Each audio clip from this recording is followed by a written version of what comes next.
People observe the colors of a day only at its beginnings and ends, but to me it's quite clear that a day merges through a multitude of shades and annotations with each passing moment.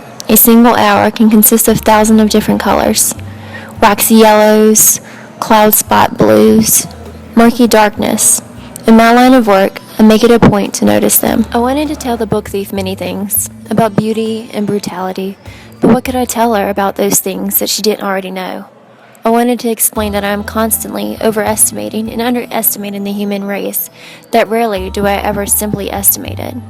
I wanted to ask her how the same thing could be so ugly and so glorious, and its words and stories so damning and brilliant.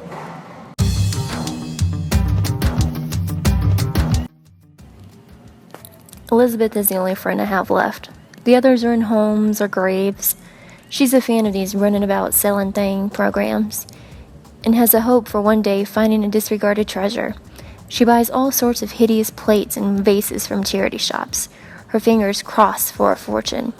Sometimes I buy her things too. Bits of garish china mostly. It's sort of a game.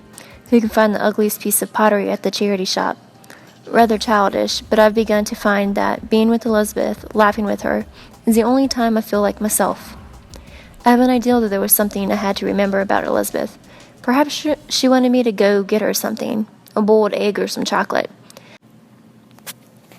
Eggs, milk, ? Chocolate. I turn my bit of paper around to catch the light.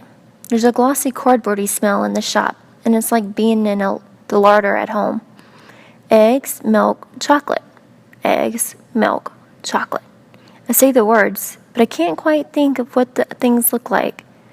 Could they be in any of these boxes in front of me? I carry on muttering the list under my breath as I shuffle about the shop, but the words begin to lose meaning and are like a chant. I've got summer squash written down here, but I don't think they sell that here. If a painting really works down in your heart and changes the way you see and think and feel, you don't think, oh, I love this picture, it's universal. I love this picture because it speaks to all of mankind. That's not the reason anyone loves a piece of art.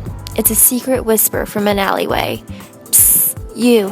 Hey kid, yes, you. That life, whatever else it is short. That fate is cruel but maybe not random. That nature, meaning death, always wins.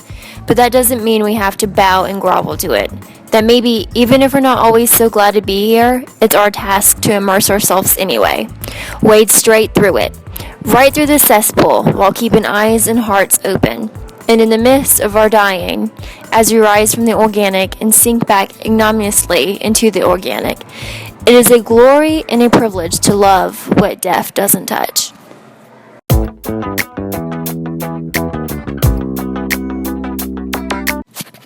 Sarah Anderson left her office at 9:30 on a Tuesday morning in June for her 10 o'clock appointment with Stanley Perlman. She hurried out of the building at One Market Plaza, stepped off the curb, and hailed a cab. It occurred to her, as it always did, that one of these days when she met with him, it would really be for the last time. He was always said it would be. She had begun to accept him to live forever, despite his protests and in spite of the realities of time. Her law firm handled his affairs for more than half a century. She had been his estate and tax attorney for the last 3 years. At 38, Sarah had been a partner of the firm for the past 2 years and had inherited Stanley as a client when his previous attorney died. She was sad for him at times, although there was nothing depressing about him, and he rarely felt sorry for himself. He still barked orders at his nurses, read the New York Times and the Wall Street Journal daily, as well as the local newspapers, loved pastrami sandwiches and hamburgers, and spoke with fascinating accuracy and historical detail about his years growing up in the Lower East Side of New York. He had come to San Francisco at 16 in 1924. He had been remarkably clever at finding jobs, making deals, working for the right people, and seizing opportunities. He had bought property, always in unusual circumstances, sometimes preying on others' misfortunes.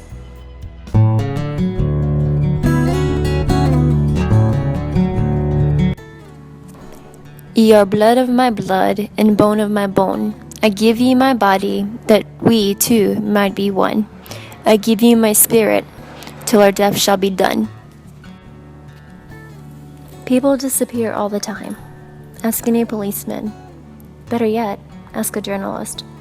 Disappearances are bread and butter to journalists. Young girls run away from home. Young children stray from their parents and are never seen again. Housewives reach the end of their tether and take the grocery money in a taxi to the station. International financiers change their names and vanish into the smoke of imported cigars. Many of the lost will be found, eventually, dead or alive. Disappearances, after all, have explanations. Usually.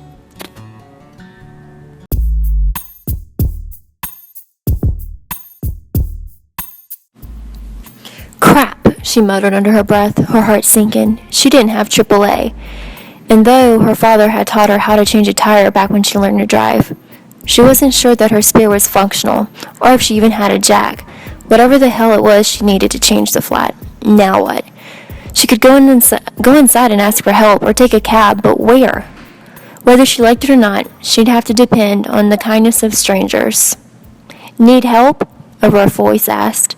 She turned to find the guy in the black Stetson walking across the parking lot. Relief swept through her. It's my tire, flat as a pancake. Let me take a look. Doesn't look like I can drive. Her eyes were trained on the wheel when he moved sharply, startling her. Before she could get away, he yanked her body hard against him. Hey, she said, half screamed, half intrigued, until he shoved something over her mouth, his hand, thickened with a leather glove that muffled her cry. Panic shot through her. What the hell was going on?